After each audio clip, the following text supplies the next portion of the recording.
Sean, we do it again, brother. How you doing? Doing well. How are you? Good. We are recording this as of Halloween. So happy Halloween. You guys will obviously get this recording a couple days later, but what's your guys' plans for tonight? Was it pretty crazy or just the run of the mill, pick up a bunch of free candy? It's always crazy with four kids from 17 to 7. The Yep. 17-year-old wants to go on her own with her friends. The 14-year-old's there now too. And so I think we'll go to his friend's neighborhood so we can end up in the same place and go kind of through all those houses. We don't live in a neighborhood, so we don't have to hand out candy or anything. Yeah. Got it. Yeah. Got it. We're kind of off the beaten path. Dude, our neighborhood is it's out of control. Like there's one house they give out Dr. Peppers, you know what I mean? Like for every kid. So everyone's getting caffeinated, full-size candy bar. Like this is not like when I was a kid, it was like a couple penny pieces, you know what I mean? And you had to work for it. Like we had the pillowcase and we'd run the whole time because we're like fighting against time to get as much candy as humanly possible. My kids are like 3 hours in, we're good. And it's mostly because everyone's like spoiling the crap out of all these kids with like these massive amounts of candy. It's a little bit out of control. I can't remember the last time we did 3 hours with my kids. Like you said, they just fill up and they're over it. It's funny. Yeah. And then my kids, they don't eat candy that much. So we'll end up having Halloween candy until like summer. It's like, oh my gosh. They got kind of trained, quote unquote. We lived in this place, and even though it was a long time ago, we lived in a house that was like the neighborhood everybody wanted to go to.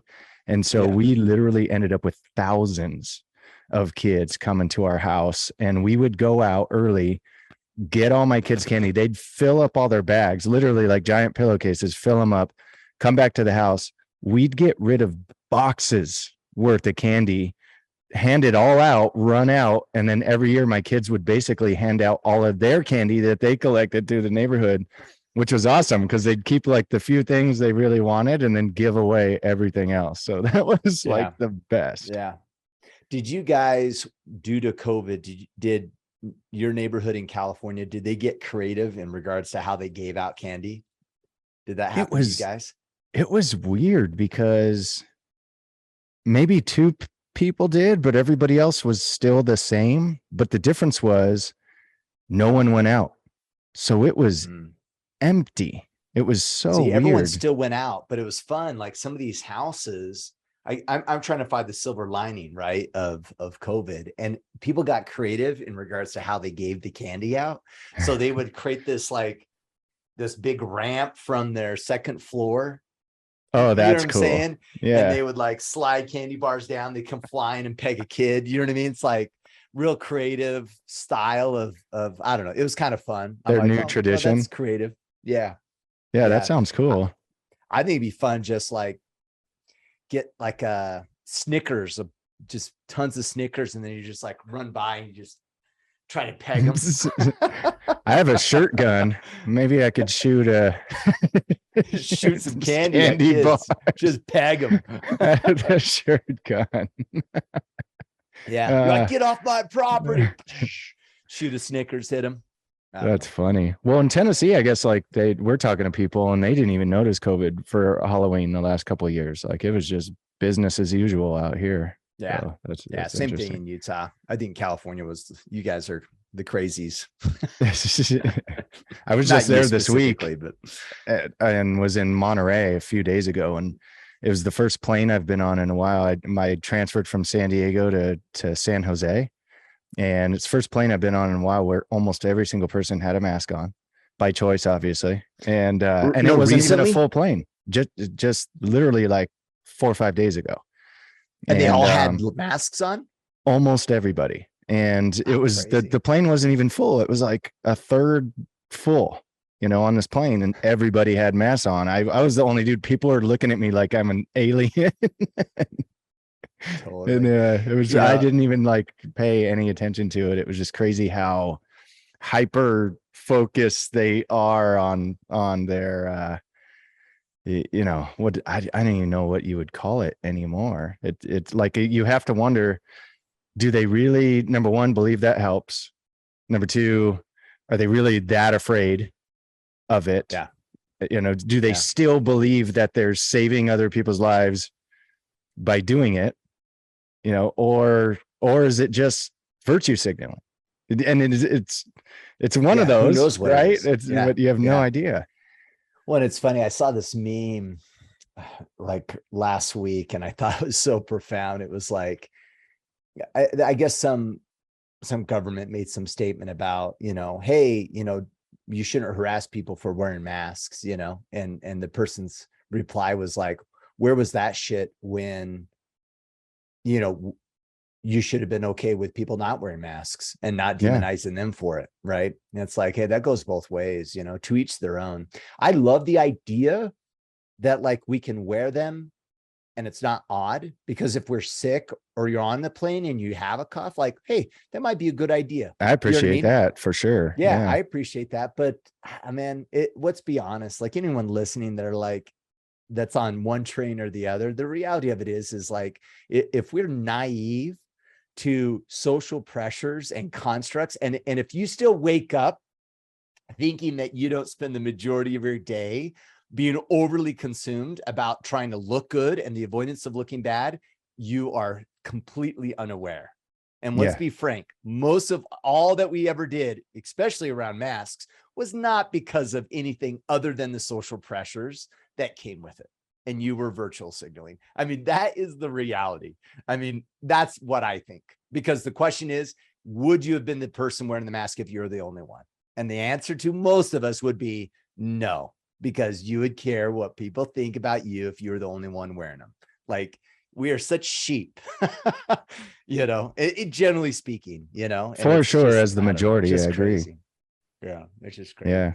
And anyhow, that, like, even when we landed in Monterey, outside, people walking around, more than half the people walking around outside had masks on still. It's just that area too. The Bay Area is, Silicon Valley and everything. I mean, it's kind of like one of the meccas. And then you hop back on your plane to Nashville, to Tennessee, and I'm assuming no masks on the way there.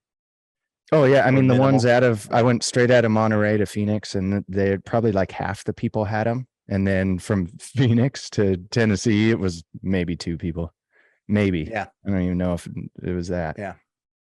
Did you hear about the CDC? I guess they approved the COVID vaccination as a vaccine for kids attending school. Yes. Yeah. Which is interesting.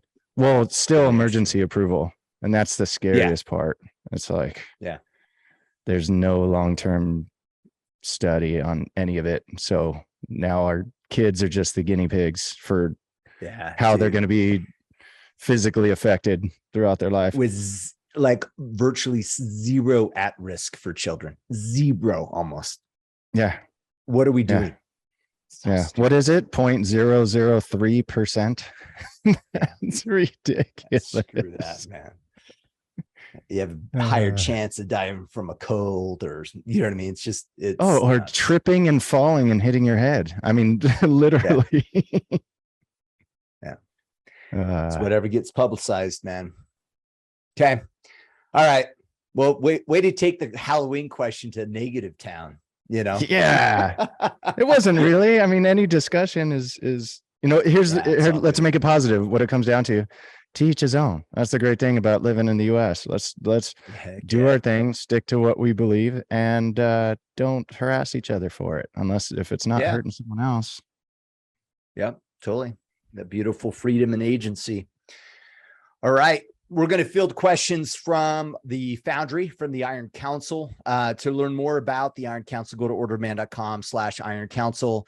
When you go to that website, you'll have the ability to sign up for the newsletter. But we will not be opening up the Iron Council until the later part of December for a cohort start in early January. So get after it, right? Finish the year strong. But if you're wanting to join us, look forward to doing that this coming December. All right, let's hop into these questions. So our first question is from Nolan. He says, as we near the end of 2022, what is your theme going into 2023 that you will base your battle plans off of? What is one big goal you have for next year that everything will work towards? For me, it's growth and opportunity. We're in a stage in our business where we're already growing, but we're entering into a stage that I know is going to be massive growth. And Like the reason I know that, I mean, the reason I know that is because I started my business in 1999, where the economy had been booming for everybody. I mean, literally, you'd say the word mutual fund and people wanted to give you all their money. And then if you're old enough to remember, it crashed from 2000 to 02 with the dot-com bubble, and people were just scrambling, losing money, losing their minds, losing jobs.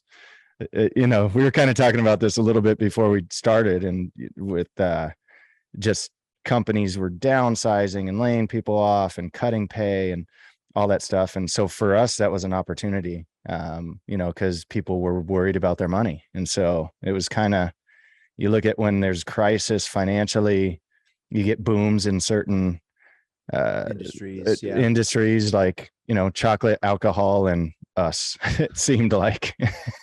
That was the first one. And then 08, we boomed.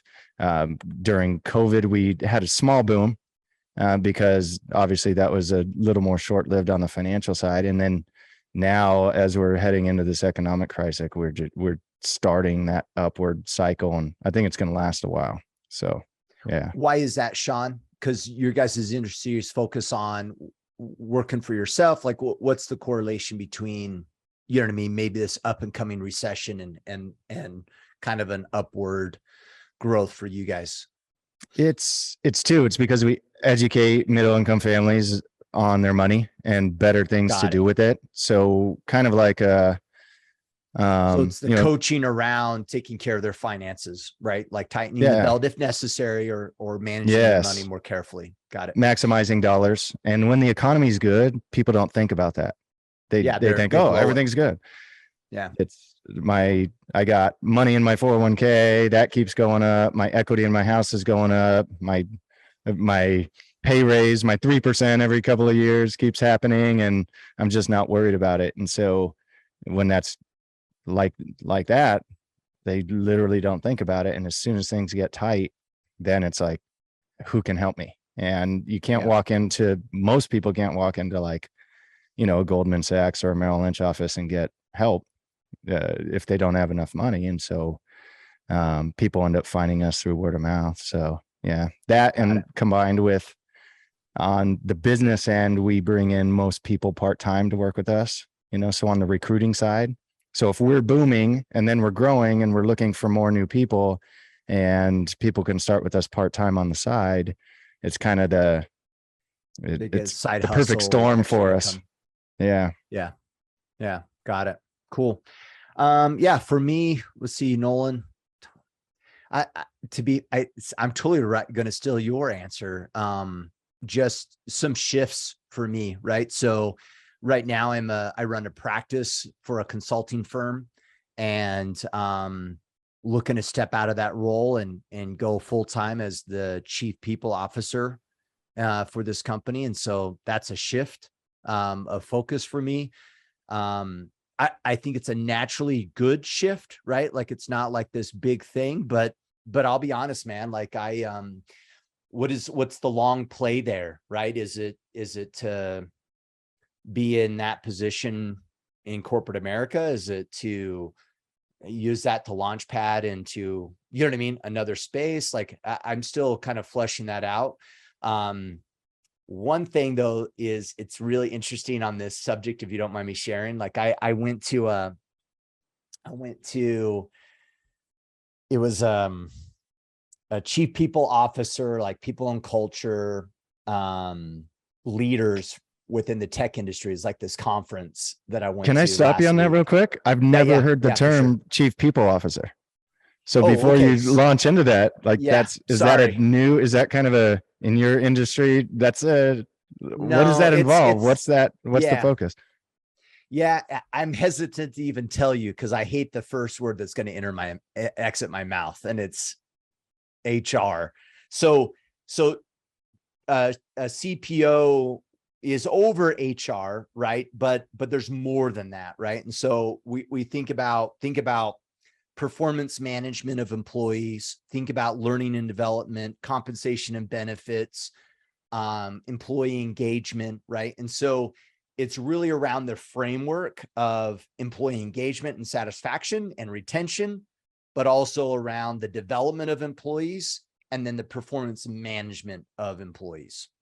And they put a nice little label that it's like, even some departments, they'll say their people and culture, or they'll say like success department or people success or whatever, right? Because they're trying to get away from this idea that we look at employees as costs, right? And more from an assets. And that's really a result of the industrial age, right? To be frank, even from an accounting perspective, we still do accounting in a way that people are liabilities, right? They're not necessarily assets. But anyhow, nonetheless, so that's what it entails. And so I went to this conference, and I'll be honest, man. I was like, I went in going like, I'm the greenie, right? Like this is not my space. They had a panel of these experts, and I'll be frank, they're all out of touch and they have no idea what they're doing. I really walked away from that going, I was like, man, you know what? I am so better off than I realize. Give you an example, and I'm going to I don't even know these people, and no one's ever going to know who these people were. So I feel free, throwing them under the bus a little bit. So one of the things is they're talking about employee retention, right? How do we retain our employees? We're all fighting for the best talent, and the conversation of compensation goes around, right? And then one guy goes, oh, well, we've implemented a 4 flex schedule. And what it is you can work 4 days a week or 5, it's up to you. But you have to work a minimum of 32. The last 8 hours is just flex. And if you need to work up to 40, awesome. If you only want to work 32 hours, that's awesome too, whatever, right? And there's this flex, and everyone's hopping all over this, right? Like, oh, what a brilliant idea. And the employees really like it, so they want to stick around. And I was like, go a level deeper. Why do they like it? Like, what's really going on? And what's going on is they feel trusted and empowered and treated like adults and not micromanaged, period. So you could package that up as a 4 flex if you want, but you can also package that up with, let's remove the red tape, the micromanagement, and all the other bullshit that we do in corporate America that erodes trust and fulfillment in employees having their jobs. I mean, the reality of it is there's a number of intrinsic motivators or needs that employees have. And compensation, it needs to be aligned, right? Because if compensation's not aligned, you feel undervalued, right? But once compensation's aligned, I don't want an employee here at our firm because we paid more. Like, I'll be honest, that's the tall tale sign of I don't want you. If you're not on board and you're not excited about the work that we're doing and excited about who you get to work with and what you get to do and what we're going to achieve as a team, if that's not the driving outcome and desire of working here, and you're here because we're going to pay you $20K more than the next shop, go to the next shop. We don't want you, because that's not what we're looking for. Otherwise, it's just going to, if you have employees that are just sticking around because they're going to make a little bit of money, dude, I tell you right now, they will do that temporarily. And eventually it's just going to become the status quo. And then they're going to start looking anyway. It's got to be something bigger than that. And it's funny because in this conference, they're talking about tactics and hacks about how to keep people. And I'm like, no, you keep people by like actually seeing them whole and complete and allowing them to bring their talent to the table and have fulfillment in their work. That's how you do it. And you eliminate the barriers and you give them high trust environment.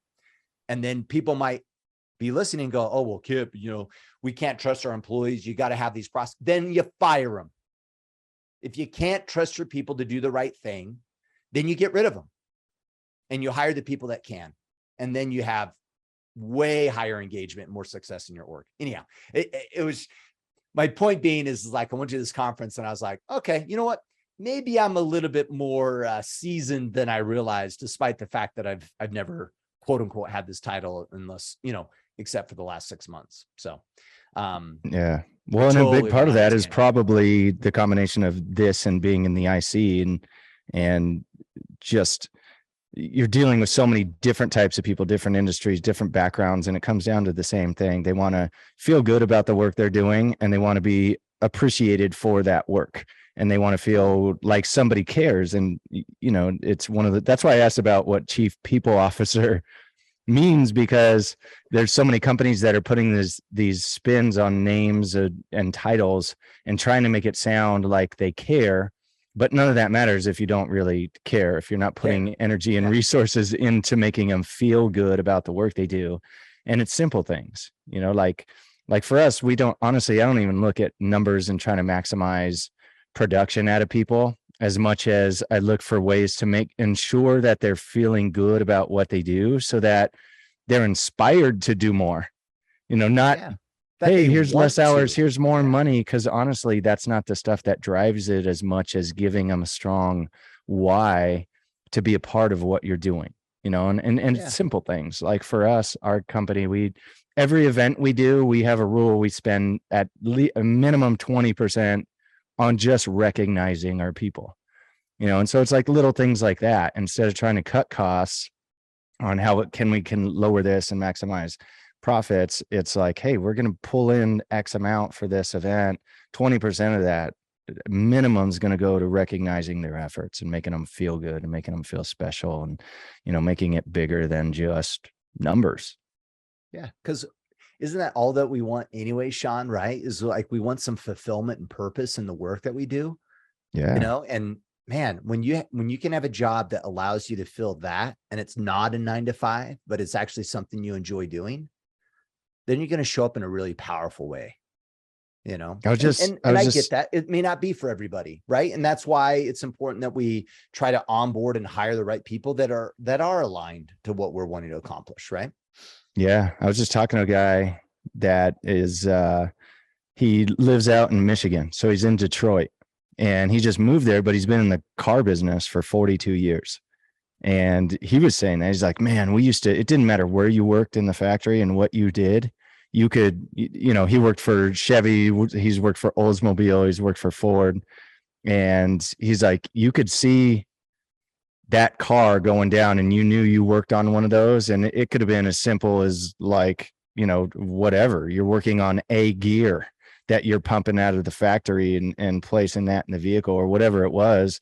And you just had the sense of pride and satisfaction that you're providing this great product that you could feel good about, that was US made and whatever else. And he said it's just completely changed, where that sense of pride in being a part of something bigger than themselves doesn't exist in that industry anymore. It's literally that their thought is about dollars and worry and not knowing if that pension that they thought was going to be there is going to be around and everything else. And it all comes from these companies trying to just make their stock look good, which is crazy. Totally. Yeah. One thing I've really loved, have you been over to the Origin factory there in Maine? Yeah, it's cool. Do you remember that sign that's in the top floor, the big banner that's across the top? Do you remember that? No. If I remember correctly, it says, "We get to do this for a living." Oh yeah, that's right. Yeah. And I'm like, that is cool. That's like, whatever it is that we're doing, like we should be able to say that, like, we get to do this. Like, how cool is that? How cool is it that we can, for them, right, make American made product from scratch, right? And try to rejuvenate an industry that has left America. That's so cool, right? And we should be able to find that pride in what we do. So, and you feel that from them. Oh, yeah, if you hear Pete talk or you hear Jocko talk about it, like they instantly launch into that passion.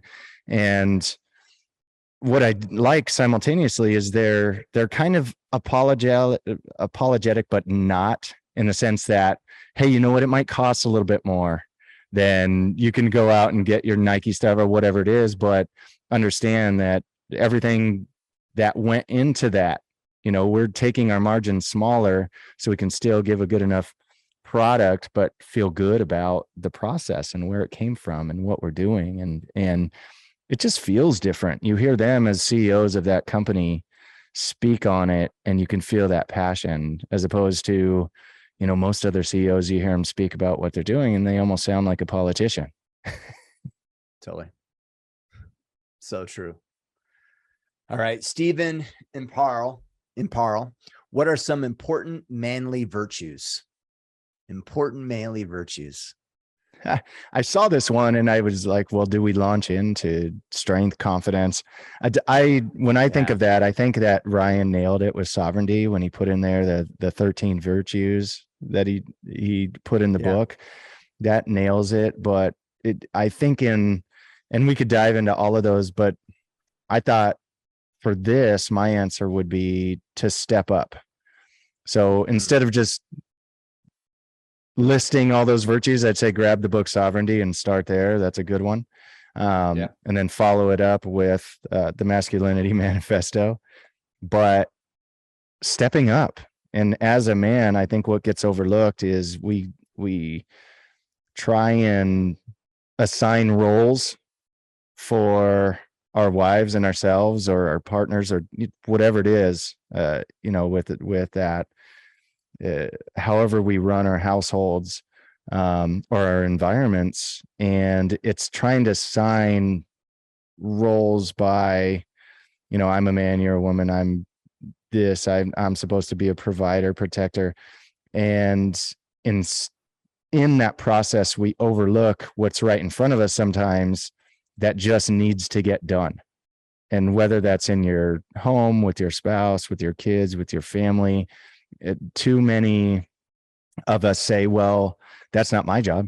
It trickles into the corporate environment like we're talking about. Totally. Where so true. I mean, I was at an event just now, the thing I was at in Monterey, and one of the founders of our company was put it on. He paid for it himself out of his pocket, put on this big event. And obviously he has a bunch of assistants and a lot of people around him to do work. And I was with him at the end when everybody left, and we were just kind of walking through the place, and there's trash out, and he starts picking up the trash and, throw it in a trash can that's sitting out on these tables. And he didn't have to do that. And it was just, it needed to be done. And so as a part of what I believe is a manly attribute that he has was stepping up. And that's why he's as successful as he is. He could have easily said, number one, that's not my job, or I'm above that. Hey, I'm paying someone to clean this stuff up and they're going to do it at some point tonight anyways.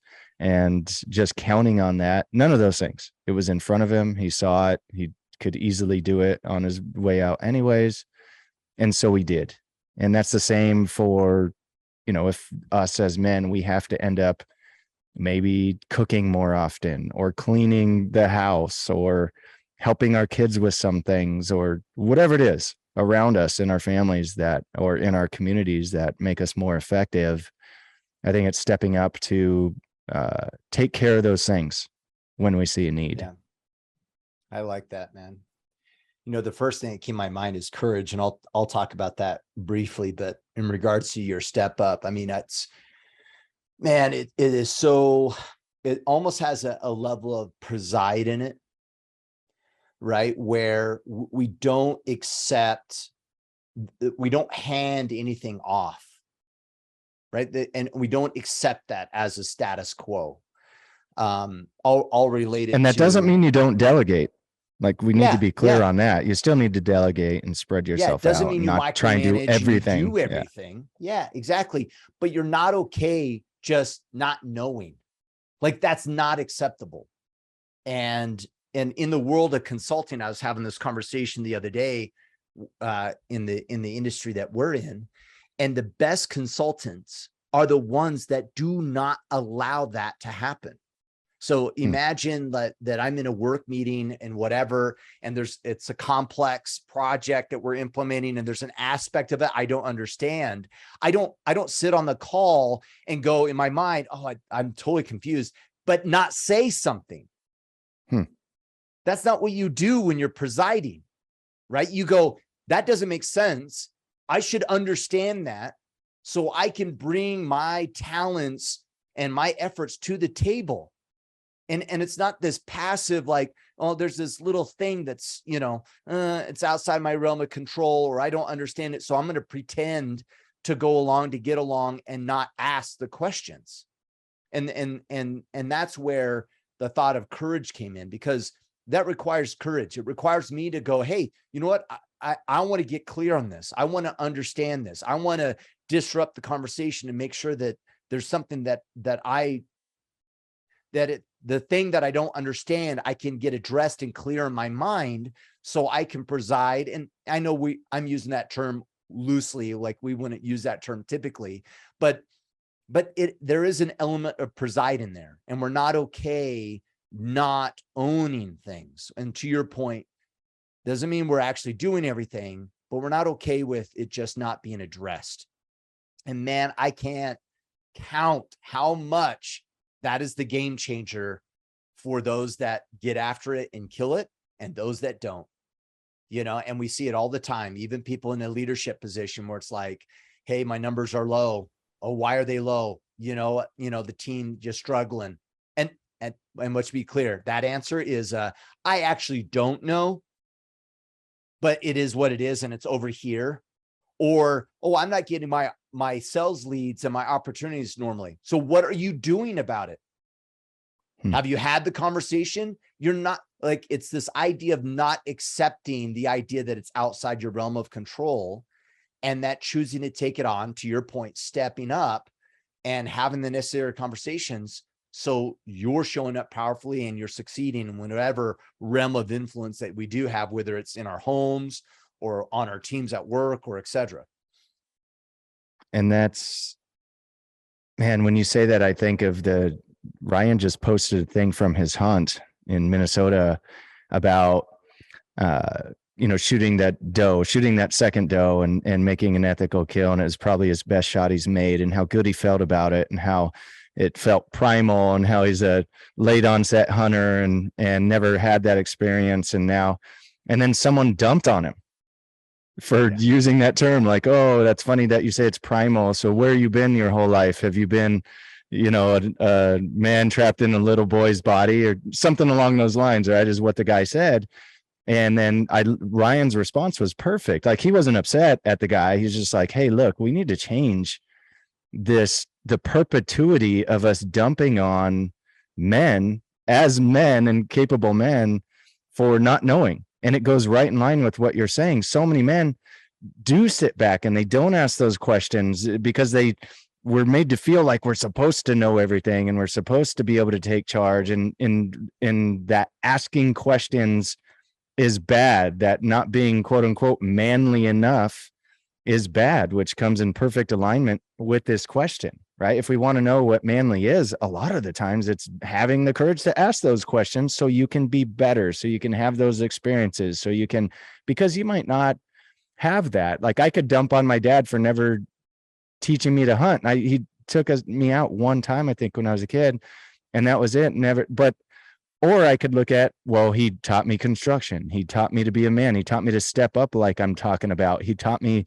to cook. There's all these things that he did teach me that have been super useful in my life. Hunting just happened to not be one of them. And so I could be mad at him for not, or I could look at the gifts he gave me and then find out from other men who have done it their whole life how to perform in those things. But if those men dumped on me or gave me a hard time, or said, like, even if they even poked fun a little bit through the process, I wouldn't be able to not only enjoy it, but pass now those skill sets and those values and those experiences down to my kids so that it is a part of something in perpetuity. And so I hope people grab that, from what you just said, that willingness to ask those questions, to be better, to, grow through the process and then make it a part of who we are, and then pass that down. Yeah. And I love, and I love what you just said. It's like, hey, let's celebrate when guys are on the path.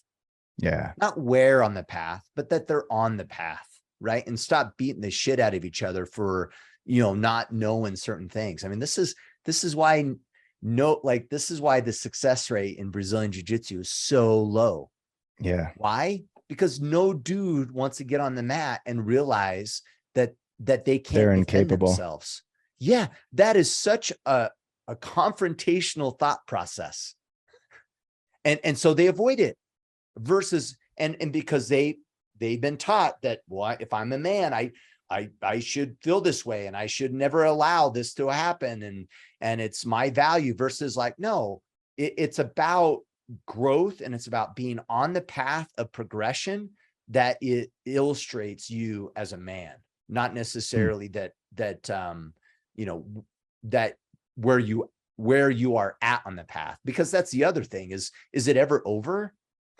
No. Right. Like once you address hunting, then there's more stuff. Right. And there's like, we'll never be the best dads.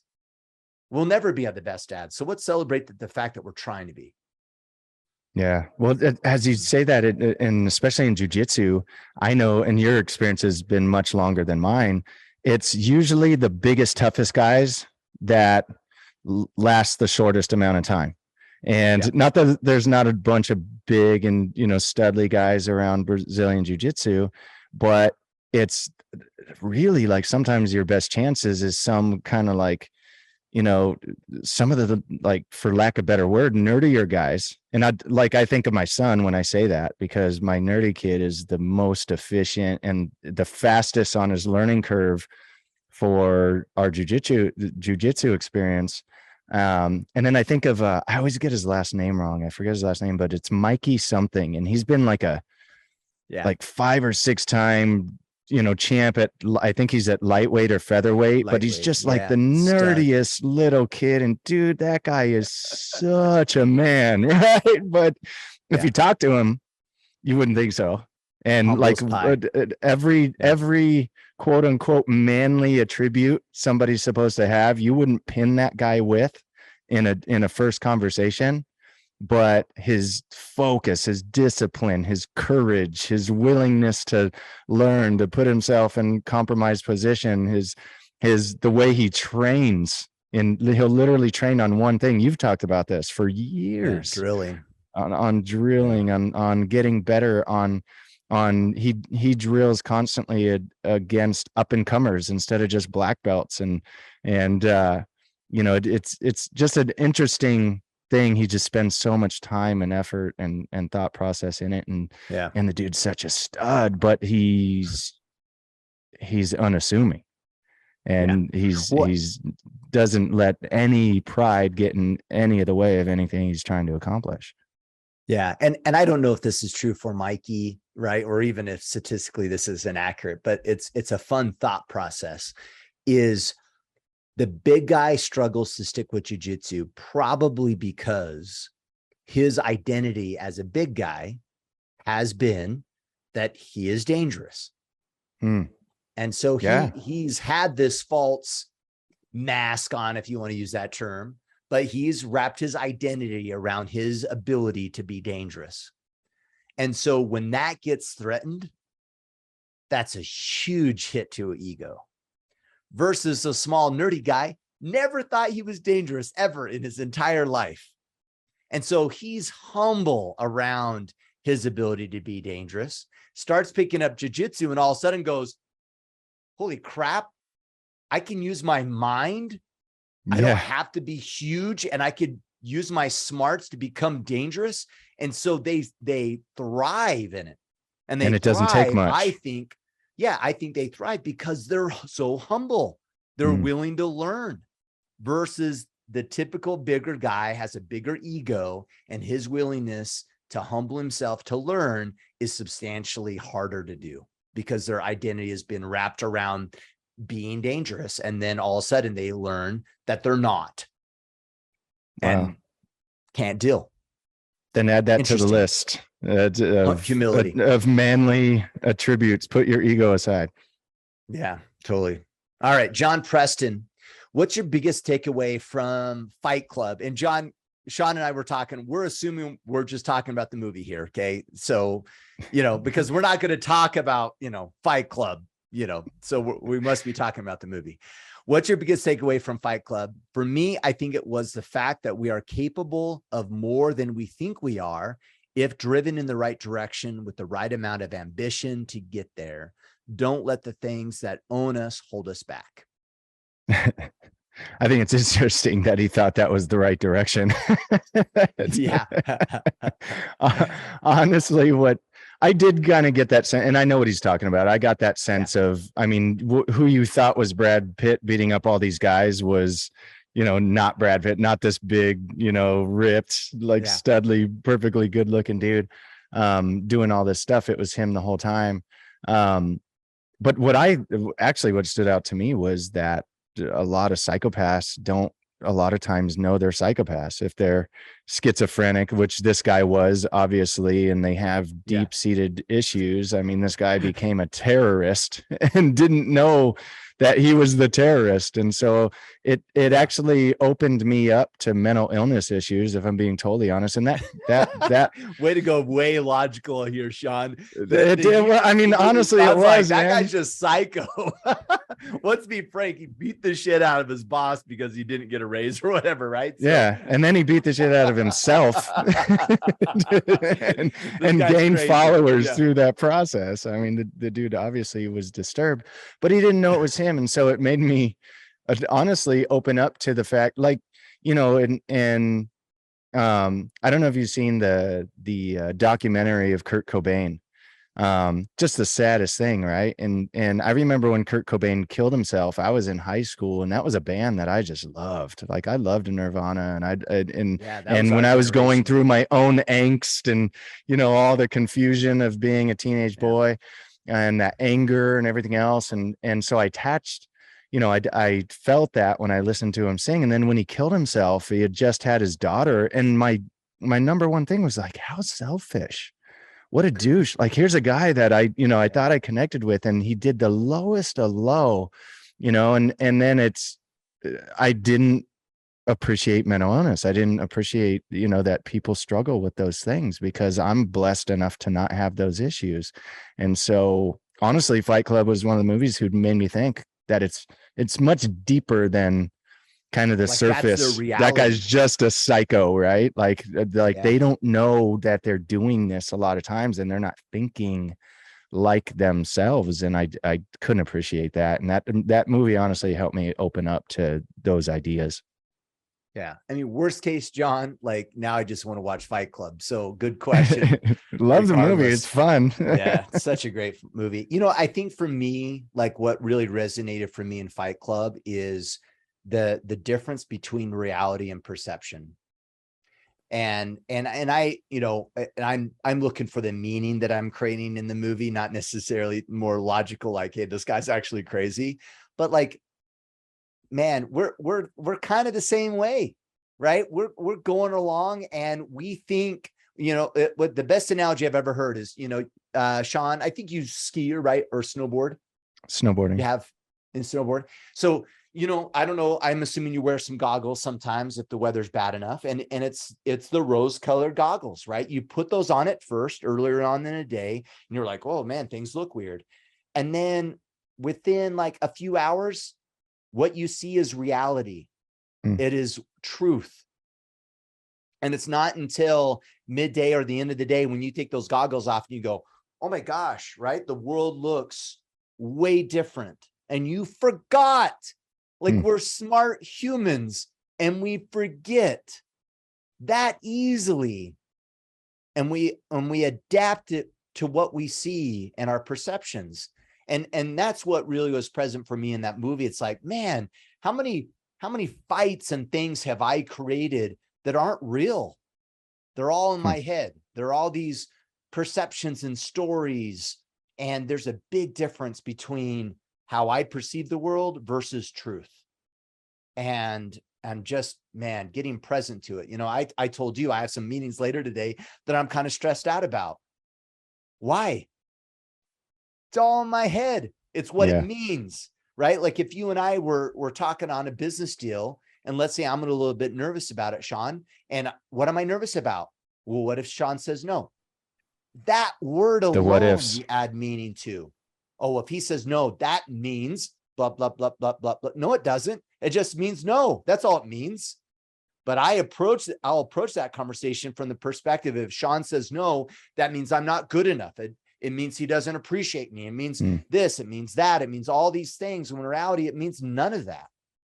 And yet we do that all the time. Oh my goodness, we do it all the time, right? It's like, oh, my wife doesn't do X, Y, Z. Well, and when she doesn't, how does it make you feel, Kip? Unappreciated. Why? Because you made that shit up is why, right? Like that's not true, you know, but yet we walk around just adding meaning. We're freaking meaning making machines, and we're adding meaning to perception all the time. And it's just crazy. And I think that movie just really makes it, obviously an extreme way, but it really brings that to the forefront. It's like, oh my gosh, this guy's living a whole other world. But yet I think we do too. I think we live our lives in these stories, and it's not even true. And how we're perceived by other people is so drastically different than how we perceive ourselves, unfortunately, because I think we probably perceive ourselves in a more negative light than we realize. Man, that was a deep review of Fight Club. Still want to watch it. Such a great movie. So fun. Such a great movie. I think every guy loves Fight Club because they just want, they want that alter ego of Brad Pitt. That's what, like, that we all want to pretend that we're that dude. That's probably just true. Shit out of people for fun. I think so. All right, Daniel Lapointe, what's the biggest thing you've let go of that significantly improved your life? I'm talking slingshotted you further into a better version of yourself, a kingpin change, i.e. attitude, belief, perspective, career switch, nutrition, etc. Good question. I saw this at first last night, and it made me think one thing, and then I reread it again this morning just as I was going through to see if there was more questions. And I didn't notice the first time what the let go of part. And so it kind of switched to what I was thinking about. And for me, I think it was letting go of trying to do everything I was doing. And when I started my business, I had all these things I wanted to do, and I wanted to do it to achieve, and I wanted to make a difference in, and they were all focused on me. And I think the biggest thing and change that slingshotted my career and my business and everything else is making it about the people I was serving and not thinking about what I wanted as deeply. Now, it didn't mean I didn't still make goals and have my top 10 things I wanted to accomplish and things like that. I think a couple of weeks ago, we were talking about how I wanted flames on my El Camino, and that drove me, it pushed me, but it became, I attached everything I was doing to serving, whether it was my customers and my clients or my associates I was bringing onto the team, helping them get what they want. What I found is that the more I focus on helping them get what they want and what they need and serving them in that way, then I started getting more of what I wanted. Yeah, I like that, man. Daniel, so same thing. I'm going to really latch onto that letting go thing. So probably the biggest thing that I learned to let go of was my selfish want of my ex-wife wanting to be with me, and actually letting go in a way that I actually genuinely wanted what was best for her, whether it included me or not. So kind of the same thing, letting go of what I wanted for the sake of something that was better for someone else. And that's a hard thing, right? Like, because at the time it was, I get divorced, and it was like, I want our family to stay together. There's all kinds of meaning that I added around the fact that she didn't want to be with me. I mean, trust me, nothing shakes your self-value probably more than a woman saying, I don't want to be with you. right? Like I will go through hell. I'll experience divorce. I'd rather be a single parent than being with you. That's a hard pill to swallow.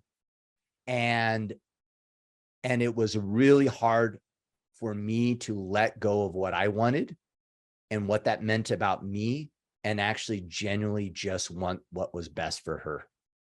And what's best for my kids versus what was best for me. And as an example of that, I remember I got awarded, we were like 50-50, and the kids stayed with me a couple nights during the week. And then every weekend, the typical divorce schedule BS. And it wasn't good.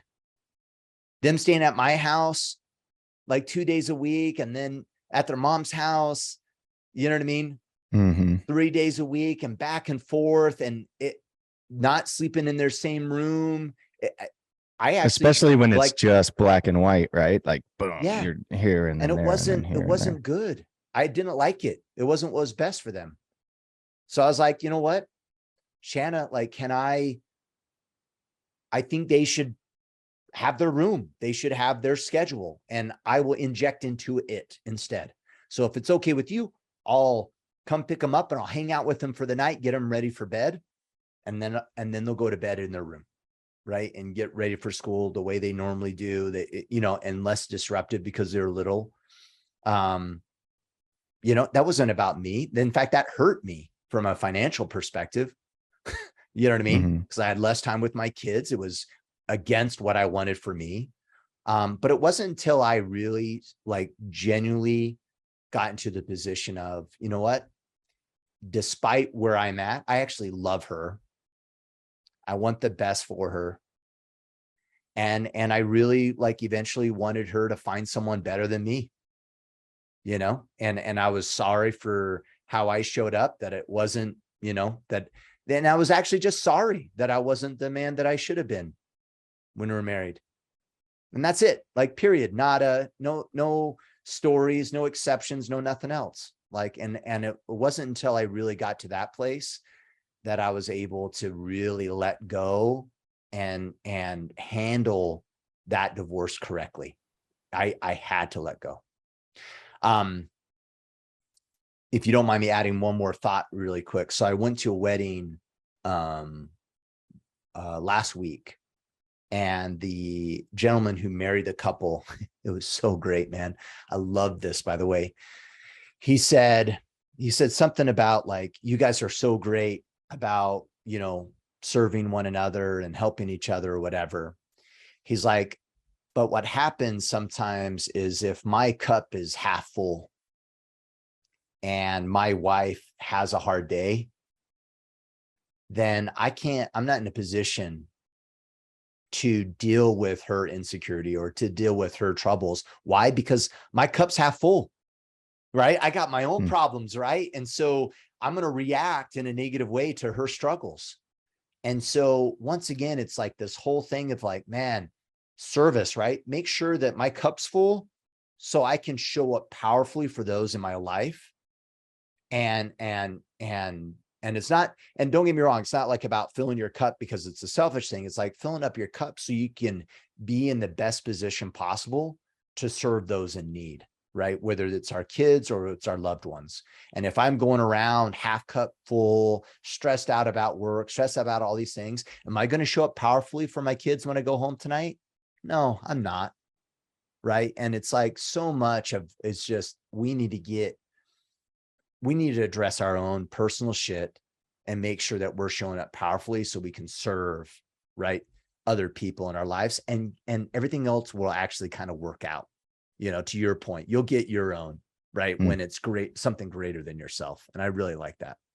Yeah. And we just got to make sure we don't use that cup half full or half empty excuse for not doing those things. Oh, yeah. Like we talked about earlier, right? We need to step up. Yeah. Sometimes, some guys say, well, I'm just too burnt out to deal with this when I get home. It's too hard. I have all this stuff going on. But as men, the most important thing is your family, right? So if you get home and your wife has, stuff she wants to talk about or things were hard at home or whatever, instead of pushing it off, I had a hard day, not that you can't do that sometimes, but that has to be rare, as opposed to, if you had, let's say for you, Kip, if you had like a giant client of your guys, a giant company that you guys service, all of a sudden, one of their, head departments calls you and has this issue that they need fixed. Are you going to say, well, I had a tough day, I can't put my best energy into figuring this out right now? No, you'd give it your all, right? You'd put in your best effort. Yeah, you And don't so do why do that. we treat the most important people in our lives different, where they should be getting our best? But if Totally. you're doing that all the time, like to what you said, you're going to burn yourself out. So make sure, that you're giving yourself the space or the time or the energy, or cutting things out that don't serve you so that you have more energy for those things when they do come up. Yeah, for sure. I really want to cover this last question if you're okay with it. Are you okay going a little bit longer, Sean? Okay. Yeah, let's do it. But I wanted to latch on to what you just said, because, and I'll just, be personal here. Far too often I criticize people for being hypothetical, right? And we lose the value in the hypothetical. So I'll just be frank. It's interesting. It's, to your point, Sean, the other day, my wife, I'm going around kind of pissed off and something's bothering me and I'm not talking. And she was like, hey, I don't want this to get worse. Like, what's going on, right? What's bothering you? And, and hopefully this doesn't come across like people are going to criticize my wife here, but I think it will be valuable. I said, I actually don't know. I actually feel alone and I'm really sad. And I'm trying to flush it out. Right. And so I'm I'm being authentic and I'm like, hey, this is kind of bothering me. Right. The funny part was, her reply was, well, you're showing up negative in all these ways. Dun, dun, dun, dun, dun, you know what I mean? And then she just went off on me, right, about how I'm dropping the ball. And at first I was like, come on, woman. You know what I mean? Like, dude, like, I'm in the trenches here and you're throwing dirt on me. You know what I mean? Like, help me out. But to your point, it's like, guess what, Kit? It doesn't matter, right? Like, you might be feeling alone or sad, but buckle up, boy, because guess what? You're needed. And how you're showing up is affecting your kids and it's affecting your spouse. So get your shit together and figure it out, because there's a price to you not figuring it out. There's a price, and a negative price, to you not having your stuff together. And it would have been really easy for me to be on the, feeling sorry for myself, right? About, oh, I'm not getting the support I need. But the reality of it is, and she was spot on in the sense of like, well, that's great, Kip, but guess what? Your kids are noticing it. And they're curious why you're upset all the time. You know what I mean? And it's affecting us and it's affecting me. And you know what I mean? Like, toughen up. And I was like, well, okay. I really like that. I think we all would rather be coddled, but we're going to experience less growth if we are. And the people that really love you and care about you are going to be the ones that push you, that help you through, helping you understand that if you're in a place like that, most of the time it generally is things you're creating for yourself. And instead of letting you use that as an excuse, helping you realize that it's something you can overcome, but you have to put in the extra work and effort to overcoming that and showing up, as the person that they know you're capable of. That to me is more caring than just coddling in those circumstances. Yeah, it just doesn't feel as good. It never does, right? But neither does going to the gym to build muscles. Yeah, totally. All right, last question. Iron John Gilliland. Tips on balancing children, family schedules with your own routines and self-care or health schedules. So tips on balancing children, family schedules with your own routines. Yeah, I mean, I'll try and give this a shorter answer because you could go super deep on this one. Yeah. But I think the main one that most people don't do is you make yourself schedule in your important things. the non-negotiables. That the first place I got this was from Covey, from his 7 Habits of Highly Effective People. He calls it first things first. It's finding those important quote unquote non-negotiables. For us, it's things like date nights, all of the things that my wife needs to do on a weekly basis, our physical programs that we have, which for us, it's, a trainer a couple times a week, putting in systems that give accountability. So that's part of why we have a trainer, is just if I have something booked at a certain time every week and I know someone else is going to be there waiting on me to participate, I'm more likely to show up than me just scheduling time for me to go to the gym, if that makes sense. And making sure that those are in. Our family nights are a big part of that, which we do Sunday nights, and we look at our weekly schedule. And so last night we got together, we did different things. We carved pumpkins, we watched a movie, we had this great family day. We went to church, we discussed things that we learned in church. But then we also, with all of this extra stuff, because of Halloween, we still made sure that we all knew each other's schedule for the coming week and who has what. The boys have wrestling meets. My daughter has these events she wants to go to and stuff she wants to do. Our little guy has this thing at his school. And it was, so we all knew that, I have a couple important meetings that I have to be on. So does my wife. And so all of us know what's going on, and that's all scheduled. So in our calendars, all of those things are booked, and then everything else gets worked in around those things. And so that's where I think most people fail, is they aren't putting the stuff in their calendar, and they're not communicating with the people around them, so that these constant emergencies aren't coming up. And I think that's what messes up most people's productivity and their efficiency, is that they just kind of drift, and they don't show up with outcomes. They don't have a schedule. They don't have times to get the important things done. And I mean, in corporate America and with kids and with everything else, if you don't have stuff and you don't know exactly the most important things that need to get done, you're going to get sideswiped every single day by the less important quote unquote emergencies that will always come up. Totally. Yeah. The only thing I'd add is one, there's times and seasons. So keep that in mind, right? Like someone might be listening to this. It's like, oh, it's impossible. My wife and I just had a kid and I can't get, there's seasons, right? So keep in mind. Now, don't use that as an excuse, but there are times and seasons where things get difficult. The other thing is, like, it's really interesting, is it's quite amazing how easy it is to work things in. So let's just assume that worst case scenario, I don't have time, which is not true, but let's just assume I don't have time to go to the gym. Could I do 10 push-ups every hour on top of the hour into my workday and not have it affect my workday? Yeah. Yep. That's a pretty good workout, right? Like, there's things we can do. The question is they're not convenient, or they don't align with the expectations of the way we think it should look like. And so we have a tendency to like make it wrong, right? It's like, oh, I shouldn't have to. Well, guess what? You might need to. You might need to go for a jog in the middle of your day, right? You might have to go to the gym at 5 a.m. for that to work with your family schedule. And for those that are not, like, might still be thinking like, Kip, this is still impossible. Here's the challenge.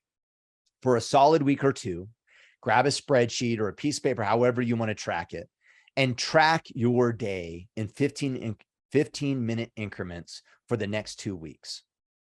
You will find time, and you'll realize how much time you actually waste, right? I was looking at my Instagram usage last night before I went to bed, and I was like, holy shit. You know how much stuff I could have gotten done instead of an hour, really, on Instagram? An hour. Holy crap, right? Like, there is so much stuff that we could do, whether it's TVs that you're watching or whatever it is. And you might have to, there's a price that needs to be paid for greatness. So get clear on that too. What price are you willing to pay? And the price you might need to pay is, I don't watch TV. I don't watch the news. I don't watch football. I actually, like, I'm really telling you the truth. I don't watch those things. Now I watch the 10-minute highlight. So I'm a Cardinals fan. So I watch the 10-minute highlight and I try not to look at the score when I hit play on the YouTube video. And then I watch a 10-minute football game and I'm excited. And I was like, oh, dang it, we lost, and I move on. That's my football. That's how I watch football. And we don't have TVs upstairs in our house. We don't have TVs in our living rooms. The TV's down in some side room somewhere. So it's like I have to go out of my way to get to it because we don't have time. Or let me say it this way. We don't want to waste our time on those things. And then the only other hack or tip or whatever, you might need to integrate a little bit. It's like, well, my family time is my exercise time. All right, awesome. We're doing family walks. We're doing family jogs. You're jogging, kids are riding the scooter and their bicycles, and you're doing a mile and they're with you while you run. Like there's ways. There's certainly ways. And we might just have to get creative in regards to how we pull it off. Yeah. I always tell people that if you want to have a world-class life, you have to be on a world-class schedule, where most people are on an average and ordinary or middle class or even mediocre schedule, and they want world-class results. And that's just not going to happen. But you also can't expect somebody that starts with a mediocre schedule as they're starting to plan in things and changing and shift habits to go from mediocre to world-class. And sometimes it's baby steps. And so it's those little things, like you mentioned, cutting things out. It doesn't mean you get rid of it. You just do it differently. Like I love UFC fights, especially now that every week there's big fights, but I don't sit like all the time 4 hours or 5 hours in front of the TV every Saturday and watch all the fights. But while I'm making pancakes every Sunday morning as our routine in our family, I sit laundry, and I watch the fights. Like I just pull them on. I look for the ones that are generally like shorter times, right? Because those tend to be the more exciting fights. And I watch those and I get that feel. I get to stay updated. I see who's, doing well, who's up and coming. It's something I enjoy and like to watch, but I'm multitasking, which I'm not good at, but I've figured out how to work that in and not have it be a distraction from the things that are more important. And so you'll find that if it's important enough for you, but I didn't get there automatically. That took time. And when I started, I had to literally completely cut out everything so it wasn't a distraction, like you said, until my habits became better. And I was living a world-class lifestyle. Then it was easier to incorporate those things in because my habits were good. Yeah, totally. Here's the quote for that question. The quote for that question is, someone busier than you is working out right now. Yeah. And that's the truth. Someone busier that has more on their plate than you have is out running 6 miles, is out riding a bike ride for 30, or is at the gym working out. So we all have no excuse. Okay, gentlemen. So a couple things, Iron Council, look at that. We'll open that back up in December. So go to orderofman.com/Iron Council. Also, if you're looking to get any swag, for the family, like a flag or the Ryan's books or hats or whatever, go to store.orderofman.com, get that stuff before the holiday season kind of kicks up. Usually we'll run out of all that stuff right by the time Christmas comes. So act now, get that swag ordered. And as always, connect with Mr. Mickler on Instagram and Twitter at Ryan Mickler. And until Friday, for Friday Field Notes, take action and become the men you were meant to be.